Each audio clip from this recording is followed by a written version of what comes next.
Bom dia! Eu sou Felipe Rabelo, estudante do segundo ano de TI, do curso de Informática para Internet, lá do Instituto Federal de São Paulo, no campus São Carlos. Esse é provavelmente o único e primeiro episódio do podcast Tagarelos. Bem-vindo a ele. Este é um projeto interdisciplinar sobre a cartografia dos rios. Por isso, no episódio de hoje, nós vamos falar sobre a etimologia e a história, falando um pouco sobre os seus nomes. Você conhece o rio mais próximo da sua casa? Você conhece os principais rios da cidade? Você conhece o nome deles, o motivo do porquê ele tem esse nome? Vamos descobrir. Hoje nós temos dois convidados que vão falar sobre esses rios, que estudaram sobre esses rios e têm essas informações. Eu gostaria de apresentar um pouquinho vocês dois. Quem que são vocês? De onde vocês vêm? E como vocês chegaram a essas pesquisas? Tudo bem, Felipe? É um prazer estar aqui. Meu nome é Davi Possato, eu sou aluno do Instituto Federal do campus de São Carlos. Atualmente estou no segundo ano também e faço o curso do ensino médio integrado com o curso técnico de informática para TI. Bom, eu nasci e cresci aqui em São Carlos, apesar de na minha infância eu ter me mudado algumas vezes, mas acho que eu estou aqui direto desde os meus 4 anos. Então, a maior parte da minha vida foi vivida aqui, e apesar disso, de ter nascido e crescido aqui, de ter tido muito contato com a cidade, o centro, toda essa cidade, a história dela, a cultura dela, eu nunca me atentei aos rios. Pra gente é muito comum passar por um rio, um corpo d'água aqui em São Carlos, né? Você andando de carro, provavelmente, independente do trajeto que você fizer, você vai acabar passando por um corpo de rio ou algo do tipo, um corpo d'água ou algo do tipo. Mas a gente nunca se atenta para isso. Assim como eu também não me atentava. E aí, com esse projeto interdisciplinar e com o convite dos professores, foi uma oportunidade para eu conhecer um pouco mais da minha cidade, da história dela, da geografia dela, né, do lugar que eu vivo, que eu moro. E eu espero poder compartilhar isso com vocês nessa manhã, ou tarde ou noite, onde quer que você esteja escutando. Olá, ouvintes. Meu nome é Maria Eduarda. Eu também sou aluna do segundo ano de TI, né, do IFISP Campus São Carlos. E assim como o Davi, eu também nasci e cresci toda a minha vida aqui na cidade de São Carlos mesmo, né? E desde criança, né, sempre que eu andei pelas ruas da cidade, pelas praças e todos os lugares ali, eu sempre acabava passando pelos rios, né? Porque estão espalhados por toda a nossa cidade, né? Mas eu nunca procurei saber, de fato, a história dele, né? E a relação que ele tem com a cidade. E foi por meio do desenvolvimento desse projeto, né, integrado, que deu origem a esse podcast, foi possível tomar conhecimento dessas informações, né, de todos esses rios aí que estão por toda a nossa cidade e tem uma história que muitas das vezes a gente não conhece. Vocês. E eu agradeço muito a participação nesse projeto, tá? Eu vou então introduzir esse assunto, certo? Então eu gostaria de saber onde é que nós estamos? Como é que nós estamos localizados? Como que é a hidrografia de São Carlos? Como é que tudo isso funciona? Exato, isso daqui é realmente o nosso pontapé inicial, ponto de partida, né? Primeiro eu creio que a gente precisa ter uma visão um pouco mais geral da hidrografia de São Carlos e da localização dela, no contexto até nacional, né? A gente vê todo o panorama nacional da hidrografia de São Carlos, uma visão mais geral, para então a gente poder aprofundar um conhecimento mais aprofundado, mais certeiro e mais bem estruturado. Nós estamos localizados no sudeste do Brasil, né, enquanto estado de São Paulo, e nós também estamos localizados no sudeste do estado de São Paulo. Nós somos verdadeiramente do sudeste, né? E assim como a maior parte do estado de São Paulo, nós também estamos localizados na região hidrográfica do Paraná. Perfeito, né? Nós estamos localizados dentro da região hidrográfica do Paraná, assim como o Davi comentou acima, né? E dentro dela existem diversas usinas gerenciadoras de recursos hídricos. Bom, nós estamos situados em duas diferentes usinas, né? Cerca de 2/3 do território está na usina de Mogi Guaçu, e 1/3 dele está no território da usina, né, do Tietê Jacaré ali, sendo essa, né, a última usina, praticamente, no caso, sendo essa, né, a nossa região, sendo praticamente toda situada no Tietê Jacaré mesmo, né, grande parte dela. Então, tipo, São Carlos fica numa região bem irrigada, bem vasta, cheia de rios, né? Exatamente, nós somos muito privilegiados, né, por ter diversos corpos d'água aí, e nós ficamos em uma região bem irrigada mesmo, do nosso país. Acho interessante que eu nunca tinha ouvido falar dessas informações. Eu não fazia ideia, porque quando a gente pensa na parte hídrica da cidade, a gente pensa no Rio Gregório, o Rio Monjolinho, que a gente conhece mais ou menos, né? E nessas enchentes que a gente costuma ver, mas a gente não se atenta a essa abundância de rios, né? Essa quantidade de afluentes que a gente tem na cidade, né? Exatamente, a gente, né, tem uma dificuldade imensa de se atentar para aquilo que está do nosso lado. Muitas vezes a gente olha para rios e ao longo do mundo e até mesmo do território brasileiro, mas a gente acaba esquecendo daquilo que está do nosso lado. Muitas vezes a gente passa por eles e nem percebe, nem se atenta, é algo que se tornou corriqueiro, como se fosse, enfim, algo que pode ser simplesmente ignorado. E é exatamente sobre isso que a gente quer falar. Então é isso, gente. Bora falar sobre isso um pouco. Então, mergulhando agora, vamos conhecer um pouquinho mais nossa história? Bora. Vamos. Então, beleza. Ó, eu anotei aqui uns nomes de rios. Vamos falar um pouquinho sobre o Rio Gregório, que é o mais famoso da nossa cidade, todo mundo conhece. Por que ele tem esse nome? Qual que é a história dele? Fala um pouquinho pra gente. Então, o Rio Gregório, eu acho que ele é o rio mais conhecido da cidade de São Carlos, né? Aquele rio que corta o centro da cidade, ali na Baixada do Mercadão. É aquele rio que fica perto do camelô, do Mercadão, e ele é bem conhecido, a gente conhece bastante ele justamente por conta do comércio, e eu acho que ele se popularizou sobretudo por conta das cheias, né, das enchentes. Mas, assim, o Rio Gregório, ele tem uma história muito legal. É muito complicado para a gente trazer aqui sobre a história dos rios fatos, né? É muito complicado por se tratar de uma memória eu trazer e apresentar aqui fatos ou documentos oficiais da nomenclatura dos rios. Muitos deles simplesmente começaram a popularmente serem chamados e esse é o nome que a gente chama eles até hoje. Então é muito difícil. Mas a história do Rio Gregório, segundo, né, segundo a tradição e até alguns documentos da nossa memória oficial de São Carlos, ele tem uma história muito interessante e eu acho que ela até se popularizou.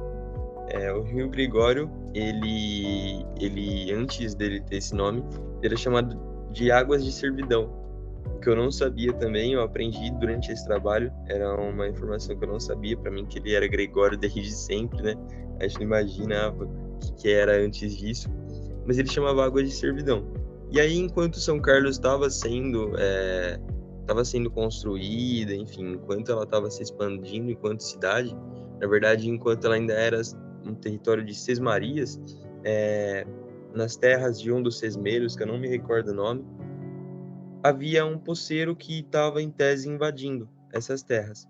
E aí, quando o dono dessas terras passou para ir vendo como que estava, né, as posses dele, como que estava todo o território que o pertencia, ele encontrou esse sesmeiro, que em tese chamava Gregório, e acabou expulsando esse morador das suas terras, né, uma vez que ele estava ali como um intruso.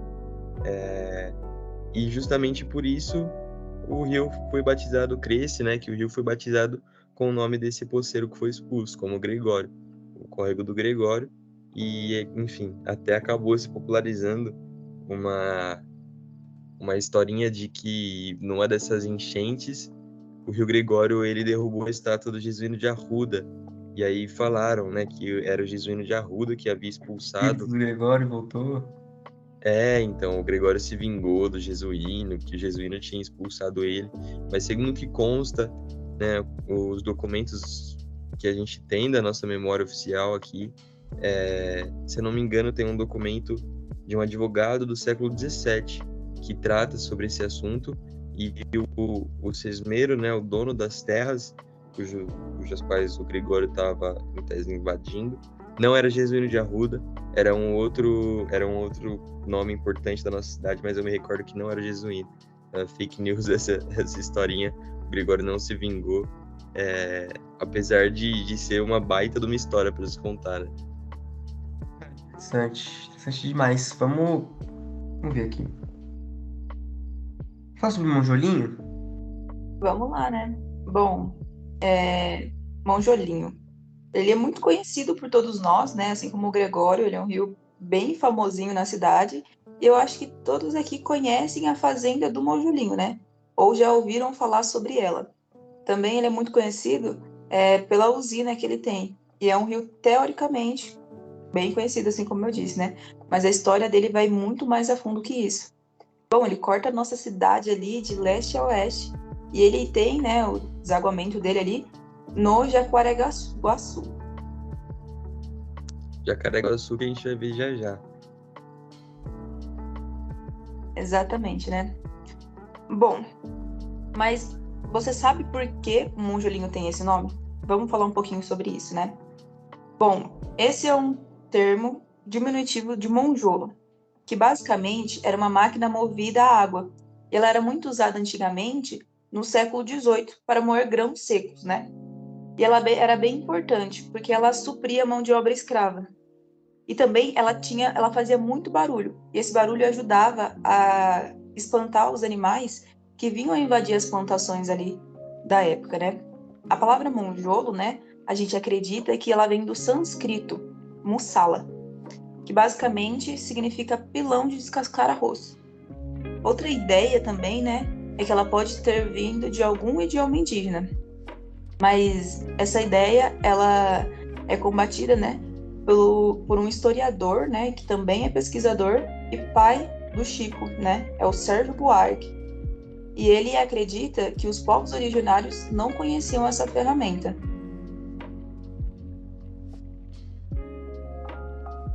Caramba, da hora. O monjolinho, ele era usado, então, para mover os monjolos? Exatamente, né? Segundo um servidor público, né, um falecido servidor público, né, o Geraldo Sanz Cassani, esse córrego, né, leva esse nome porque ele movia o monjolo de uma fazenda bem antiga aqui da nossa região, né? Então, por isso que ele levou esse nome de Monjolinho. Da hora, a gente acabou de aprender uma coisa em sânscrito para entender o nome de um rio que a gente passa direto e nem percebe. Isso é muito louco, porque a gente pode ver todo o contexto histórico por trás da nomeação de um rio, o uso dessas ferramentas e a formação de fazendas produtoras de cereais e coisas do tipo aqui na região. Isso provavelmente foi num período de pós-abolição da escravidão? Exato, né? São Carlos, ela foi fundada ali mais ou menos 31 anos antes da abolição, mais ou menos aí por volta de 1857.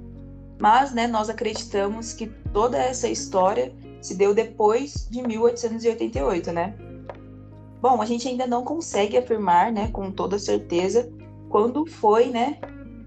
Até porque, se tratando da nomeação de algo, é quase impossível ali traçar uma data. Então, a gente não sabe exatamente quando foi ali nomeado. Mas devido ao uso, né, dessas monjolas para substituir o trabalho escravo, a gente crê sim que foi em um período pós-abolição, né? Bem provável que no início ali do século XX.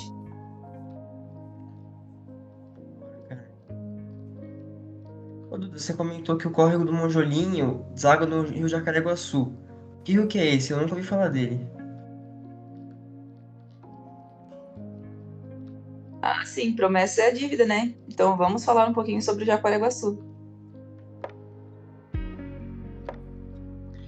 Então, o Jacareguaçu, ele na verdade é um rio relativamente grande, né? Ele vem da junção do rio Tietê, no norte, e do Ribeirão Feijão, no sul, ali na represa do Broa. Broa é a Cancún São Carlense, muito conhecida por Claro. todas nós. E pode, né?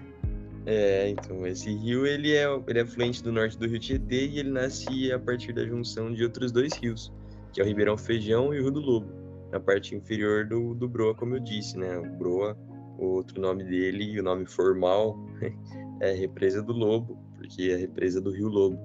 Então, ele vem da junção do Ribeirão Feijão com o Rio Lobo e se junta ainda com o Rio Tietê. E aí, assim, origina o Jacareguaçu. A origem do nome do Rio Jacareguaçu, ele vem da junção da palavra jacaré, que realmente significa o nome do animal, né? Com a palavra Guaçu, que juntas significam jacaré grande, que era o antigo nome desse rio. Ou seja, antes disso ele se chamava Jacaré Grande. Esse rio ele atravessa a cidade de São Carlos e Ribeirão Bonito, Boa Esperança do Sul, Itirapina, Araraquara, Gavião Peixoto, Nova Europa e Tabatinga. Então é um rio bem extenso, corta diversas cidades, né? Tem muita história para contar. Ele é um rio muito importante para nossa cidade, porque ele é um dos rios que abastece a nossa cidade, junto com o Ribeirão Feijão e Monjolim. Ele recebe o nome de Jacareguaçu justamente por conta da presença dos animais. A gente crê que, enfim, de acordo com a construção da cidade, né, de alguma dessas cidades cujas quais o Jacareguaçu corta, havia presença de jacarés, de bastante animais, de bastante jacarés, e aí o povo começou a popularmente chamar de Jacareguaçu. Guaçu, eu não me recordo ao certo de qual idioma que vem, não sei se é um idioma... Eu também acho que é Guarani, de algum idioma indígena, mas provavelmente por conta da presença dos jacarés, o Felipe trouxe aqui a informação de que realmente vem do Tupi-Guarani. Então, provavelmente, de acordo com a civilização não, de acordo com a colonização da cidade, se assim eu posso dizer, com a construção dela, provavelmente isso, então, nós herdamos da cultura indígena, né, que provavelmente chamavam esse rio assim por conta da presença desses animais. Certo. Voltando ao nosso comercial, nossos patrocinadores. Vamos então falar um pouquinho do Rio Quilombo. Duda, pode falar um pouquinho do Rio Quilombo pra gente? Claro, então vamos lá, galera. Bom, esse rio, ele é não muito conhecido, né? Por também sua localização, ele fica um pouquinho mais afastado ali do centro de São Carlos mesmo, né? E ele é um rio que tem sua nascente nas margens de São Carlos, próximo à capela da Nossa Senhora da Aparecida da Babilônia, ali mais pela rodovia, sabe? E a sua subbacia, ela ocupa a maior área da região de São Carlos ali. E ela também, a afluente desse rio, ela drena toda a nossa região de São Carlos, né? Ou toda não, mas grande parte dela, e também a região de Descalvado. E esse rio, ele percorre uma extensão aproximadamente de 44 quilômetros até a foz, né? Que fica ali no rio Mogi Guaçu. Bom, por ser um rio importante, né, para a geração de energia elétrica na cidade, foram construídas algumas barreiras, né, algumas barragens ali no seu percurso. Foram 3, né? A represa do Bom Retiro, a represa da Barra e uma ali no seu afluente, Ribeirão dos Negros, que é mais conhecido como represa do 29. Bom, toda a história, né, ali sobre o nome desse rio começa em Santa Eudóxia, que é como chamamos hoje, né, que é um distrito ali de São Carlos, e era uma região de muito difícil acesso até o final do século XIX.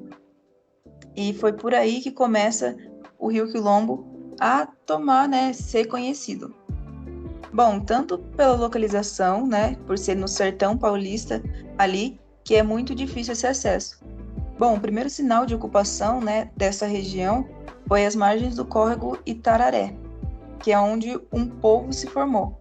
Esse povo é bem provável, né, e segundo os estudos, eram os povos escravizados, né, desse período. E esse povoado era um aglomerado de choças, que basicamente são casinhas feitas de palha, de ramos, casinhas simples, né? Em torno dessa capela do São Sebastião, né? Então eles construíam ali essas choças. E passando o povoado, eles foram chamados de São Sebastião de Tararé e depois de São Sebastião do Quilombo. E depois de um tempo, de muita modificação, né, no nome e de toda ali a história que foi correndo, foi chamado o Rio Quilombo.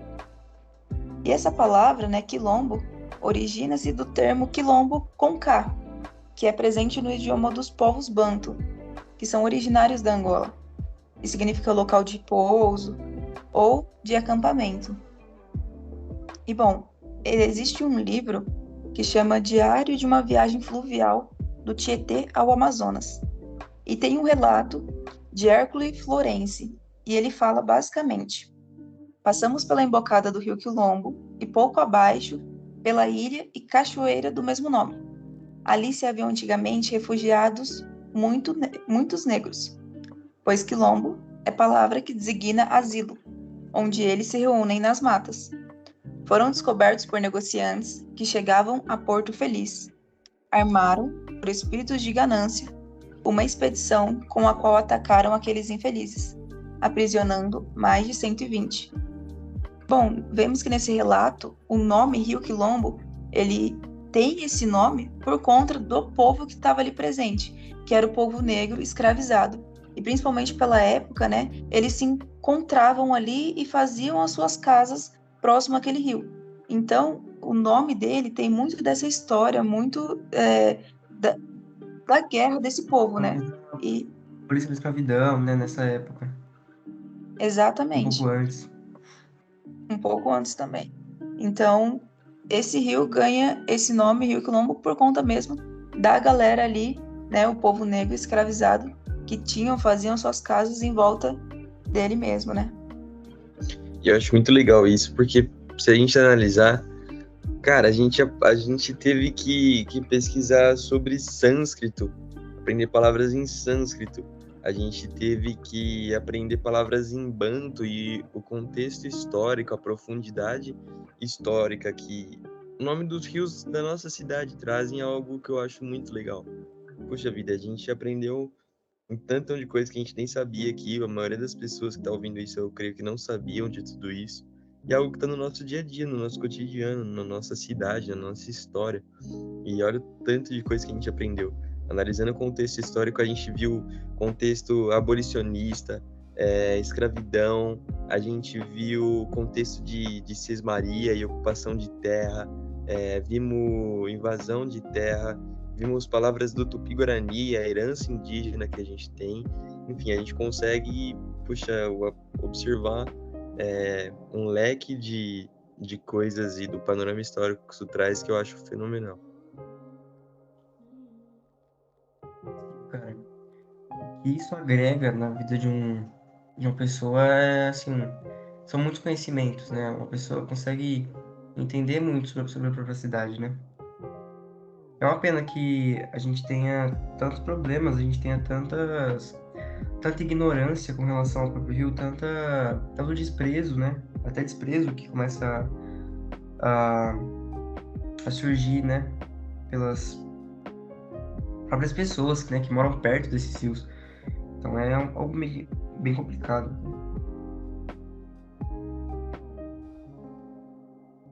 Exatamente. Houve uma pesquisa feita aqui na cidade, onde eles entrevistaram 15 pessoas acerca de 3 córregos aqui da nossa cidade. Nós abordamos 4, eles abordaram 3, que é o Gregório, Monjolinho e Tijuco Preto. E aqui para a gente trazer um ponto de discussão sobre a nossa cidade em si, né, observando agora na ótica desses 3 rios. Cara, a maioria das pessoas não sabiam o nome dos córregos. O que as pessoas mais sabiam era o Gregório, né, onde 60% sabia, mas ainda 40% das pessoas não sabiam. E é algo que está diariamente no nosso cotidiano, né? Diariamente a gente tem contato com ele, ou pelo menos... Mesmo que o caso do Gregório, a maioria saiba o nome? o número de gente que não sabe é muito grande. Exato, até pro Gregório, né? Poxa, o negócio já saiu na Globo, em grandes noticiários, e a gente vê ele todo ano enchendo, e acho que a gente só lembra pra reclamar, né? Falar dos problemas, das enchentes. Exato. Aí a gente pega o Monjolinho, 73% das pessoas não sabem o nome daquele córrego, e só 26,6% conhece o nome do Monjolinho, e quando chega no Tijuco Preto é ainda mais assustador, porque Caramba. só 6% das pessoas conhecem o nome do córrego, contra 93% que não conhece. É algo realmente assustador e alarmante. Nós precisamos conhecer mais da história do lugar que a gente vive, né? Precisamos conhecer mais a história do lugar que a gente nasceu e vive.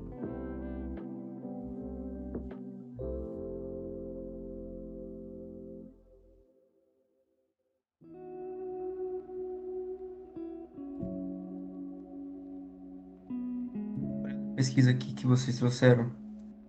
Função deste córrego. Qual córrego era esse?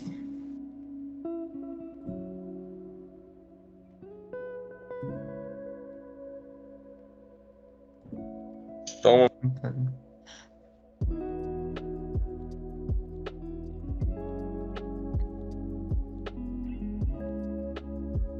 Esse aqui é o Gregório? Na verdade, essa daí foi uma pergunta feita para os entrevistados sobre o córrego mais próximo da casa deles. Ah, tá. Cara, 20 pessoas. 20 eu acho de quantas? De 48 pessoas? 48 entrevistados? 20, quase metade não sabe pra que serve. O que se faz no rio mais próximo da casa deles. Cara, Então, é assustador, porque foram 48 entrevistados agora nessa questão. Dos 48, 34 responderam ou que não sabem, ou que o rio possui uma função somente utilitarista, algo somente para servir a cidade, abastecer a gente, contra apenas 14, né? só cara. Que responderam uma função ecossistêmica, uma função histórica, e ainda assim 2 pessoas responderam que possui aspectos negativos. A pessoa colocou a função do córrego como algo negativo relacionado ao bem-estar dela. Realmente a gente vê uma desinformação que é alarmante. Você percebe, né? O rio aqui ele deixa de ser um local de atração. Ele passa a ser uma coisa de um local de repulsão, né? Ou de própria indiferença, né? A gente tem quase metade que não tá nem aí, né? Quem não tá nem aí não liga, assim, fala mal do rio. Exato, e eu acho que essas duas pessoas, né, que colocam ali aspectos negativos em relação ao rio, muitas vezes é porque nós mesmos, como população, não cuidamos do rio. E aí a gente vem falar que o rio traz mau cheiro, mas por quê? Porque a gente vai jogar, né, vai jogar dejetos lá, a gente vai poluindo ele e acaba colocando a culpa no rio em si. Mas a culpa está do nosso descaso com o rio, da nossa falta de cuidado com ele, né? Eu acho isso muito interessante porque é uma hipocrisia, né, da população em geral, eu acho. Exato, eu acho que a maneira como a gente passou a ver o rio é o maior tópico de discussão que a gente pode trazer aqui. A desinformação que hoje pondera na nossa sociedade é algo que tem, durante esse trabalho pelo menos, me deu um assustado, porque aqui, e essa pesquisa é realmente muito alarmante, 20 pessoas falaram que não sabem a função do córrego.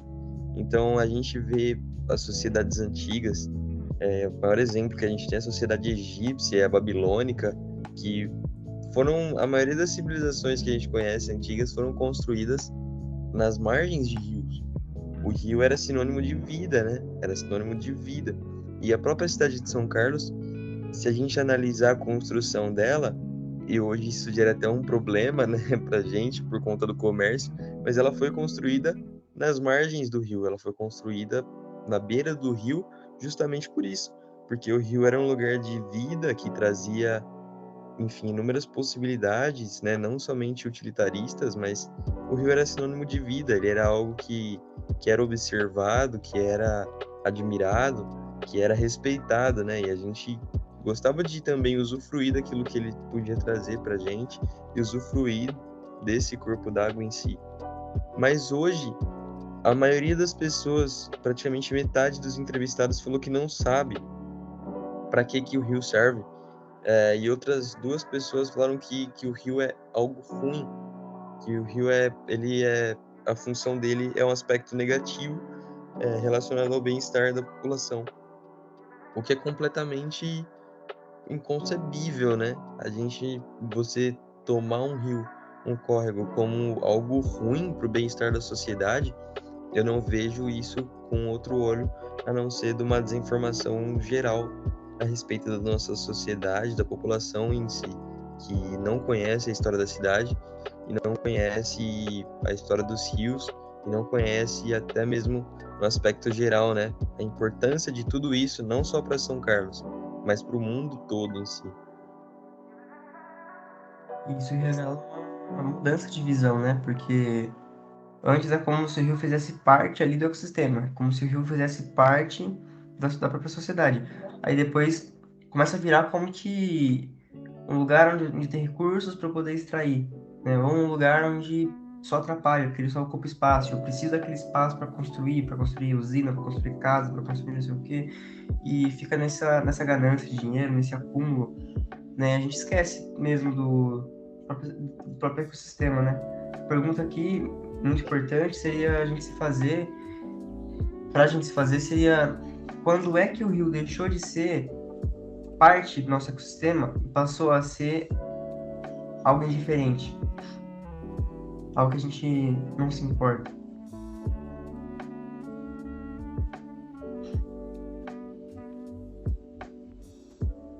Exato, né?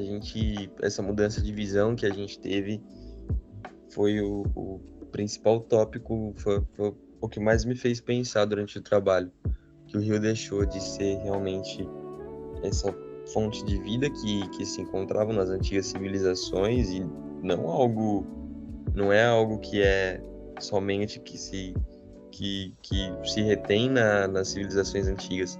Até no contexto da Revolução Industrial, em Londres, a Revolução Industrial ocorreu às margens de um rio. São Paulo foi construída às margens de um rio, né? E só que em algum momento a gente deixou de olhar para isso e passamos a ver o rio ou como algo que estava lá, né? Olhamos para o rio como simplesmente algo que está na cidade, passamos a olhar para ele simplesmente como um pouco d'água que passa pela cidade, algo, enfim, que não tem importância nem não faz, a gente não pensa sobre isso, né?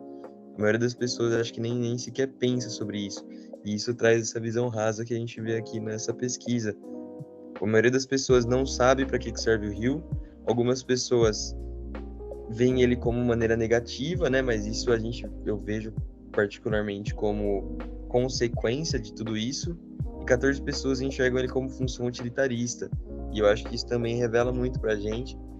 Deixamos de ver o rio como tudo isso que a gente citou aqui, passamos a ver ele simplesmente ou como algo ruim ou como fonte de recursos. Se ele é bom é porque ele pode trazer benefícios econômicos para nossa cidade, pode trazer alguns recursos para nossa cidade e não como natureza, né? Vida, algo que deve ser cuidado, preservado e admirado por nós.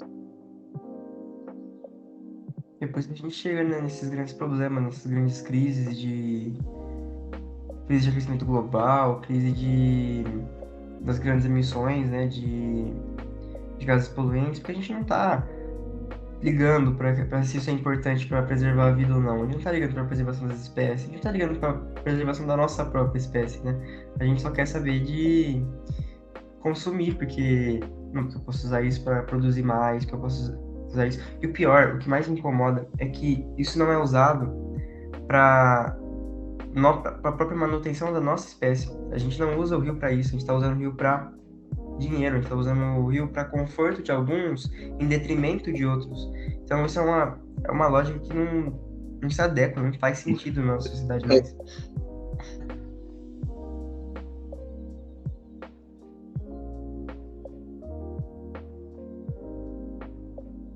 Vou falar, Perfeito. gravando. Perfeito. Foi uma reflexão que realmente foi constante durante essas pesquisas.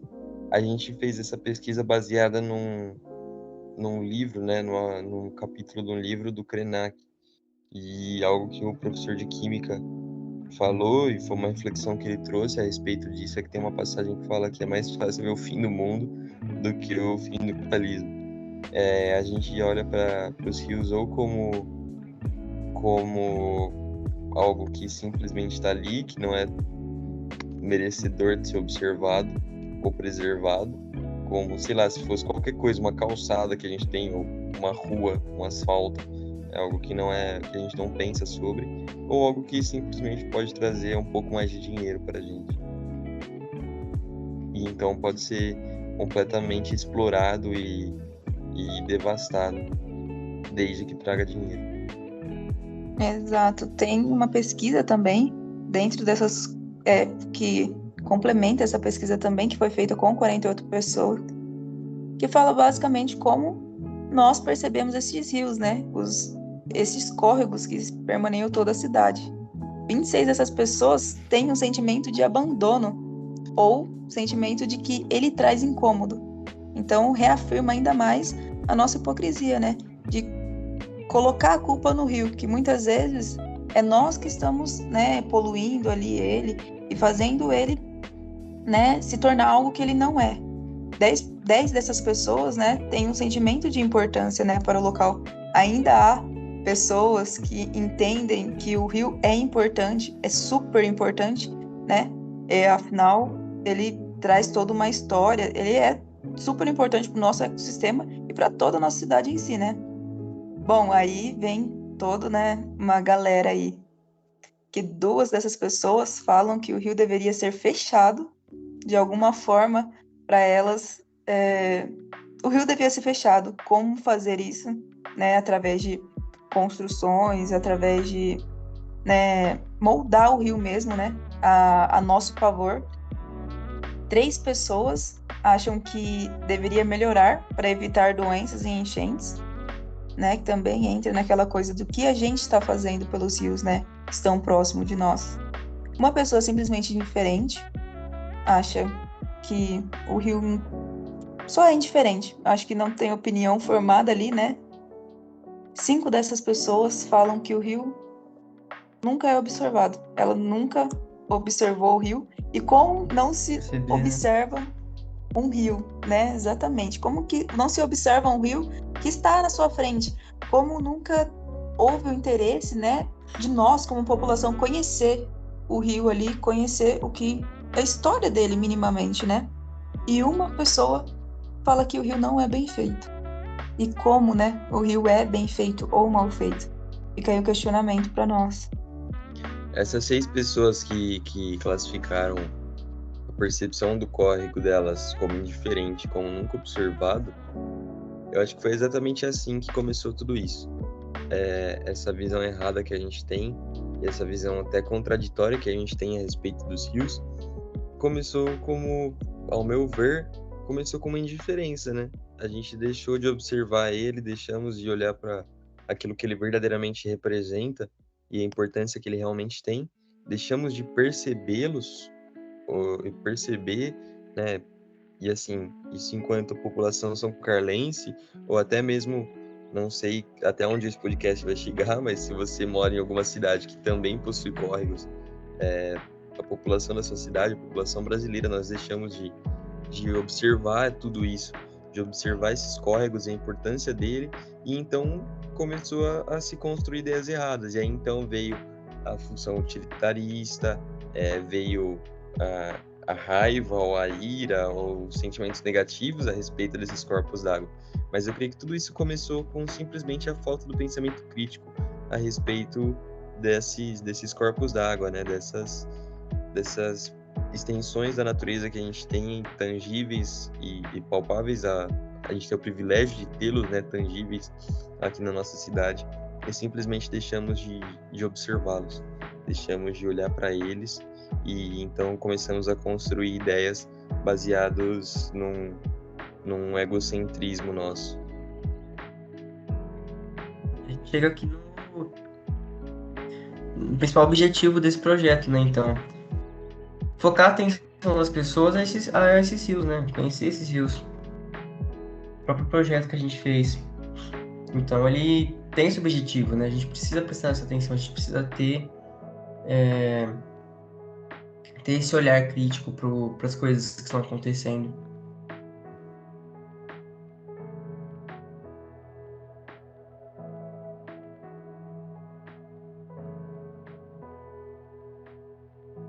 Exatamente. É vital que a gente comece a pensar sobre as coisas, né?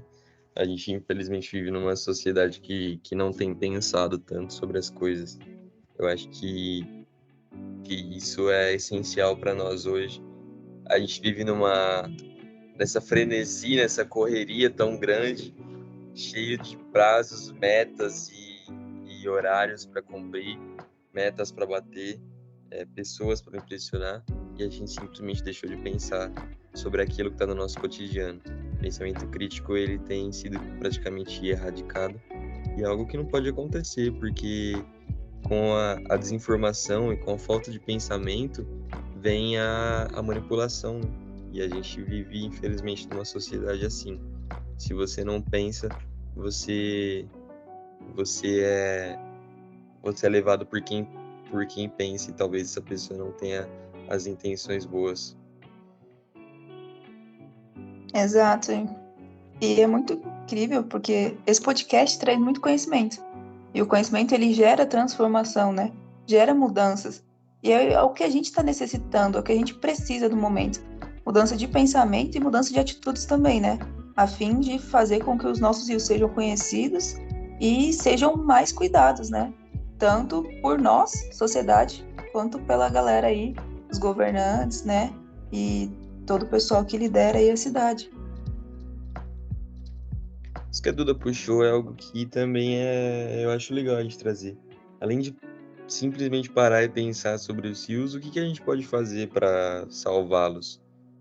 Uma vez que a gente começa a pensar sobre eles e ver a importância que eles realmente têm, o que a gente pode fazer para salvar eles? O que a gente pode fazer para resgatar eles ou até para trazer o conhecimento da população a respeito da importância deles? Mesmo que você não vá para o meio do Gregório com uma rede para puxar lixo, você pode conscientizar quem está ao seu redor sobre a importância dele. Você pode conscientizar quem está do seu lado sobre a importância dele para a gente tentar virar essa chave na população e salvar tudo isso. Porque quando a gente entende a importância ecossistêmica, histórica, desses rios para nós vemos a riqueza que eles têm e como a gente tem, enfim, não vejo uma palavra que consiga descrever isso, mas como a gente tem pisoteado tudo isso, toda essa importância. Claro, a gente pode sensibilizar, né? A gente pode fazer com que a pessoa, com essas informações, ela entenda a importância dos rios e passe a dar essa importância, a espalhar essa causa, né, de cuidado do rio, de cuidado do nosso próprio ecossistema, né? Porque a gente não vê uma discussão tão grande sobre os rios, né? A gente consegue chegar em vários debates sobre as florestas, né? Sobre cuidado das emissões de carbono, da atmosfera, mas ninguém se lembra dos rios. E os rios são importantes, porque assim como a civilização surgiu dos rios, ela vai precisar dos rios para continuar erguida, né? Para continuar sendo uma civilização crescente, né? Então, a gente precisa lembrar desses rios, a gente precisa dar importância ao debate dos rios da mesma maneira que a gente dá importância aos debates das outras questões do ecossistema, né? Porque está sendo ouvido os outros debates, os grandes debates estão sendo ouvidos, mas a gente está dando passinho de formiguinha, passinho de tartaruga. É isso, né? Um dia a gente chega lá. Exato. E são através de pequenas atitudes nossas que dá pra gente, né, ajudar aí.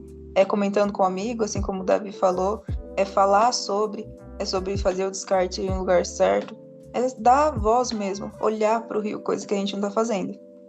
E eu acho sensacional, porque a informação é a chave de tudo. E é isso que a gente quis passar para vocês através desse podcast. Um pouco mais daquilo que a gente aprendeu e cresceu em conhecimento, passar e compartilhar para vocês. Como a informação é a chave de tudo, aqui tá para vocês todo um banquete sobre vários e diversos rios aí de São Carlos.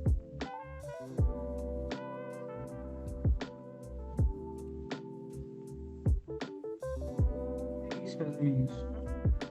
Vamos encerrar então. Foi um ótimo debate, foi uma ótima conversa aqui, né?